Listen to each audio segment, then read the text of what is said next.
dito sa Nextstack, we make it layman as much as possible. Yeah. Para kahit beginner ka sa networking, talagang magigets mo. So, pagpasok mo sa Nextstack, kahit zero knowledge, paglabas mo, expert ka na. Ito, coach, maganda yung tanong. Pwede ba dyan ang zero knowledge? Is this also beginner-friendly? Oh, Ano magandang masasabi mo, question. coach? Mga students, zero knowledge, wala tayong problema dyan. Kasi, tuturo natin isa-isa kung paano ba magkakaroon ka ng strength foundation sa networking. Tama. Di ba, coach? Hindi naman So, kailangan. ano ulit yung day one natin? Ang day one natin, Yeah. it's all about concepts and theory. So, dadaanan natin yung subnetting, Yes, IP addressing. So, ituturo namin paano nag-work yung VLAN in real world.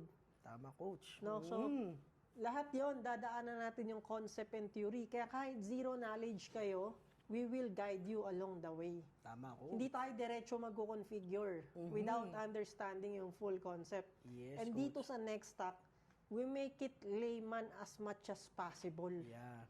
Para kahit beginner ka sa networking, talagang magigets mo. Tama, coach. So, pagpasok mo sa Nextstack, kahit zero knowledge, paglabas mo, expert ka na. Tama, coach. Diba, coach? Ganun po yun.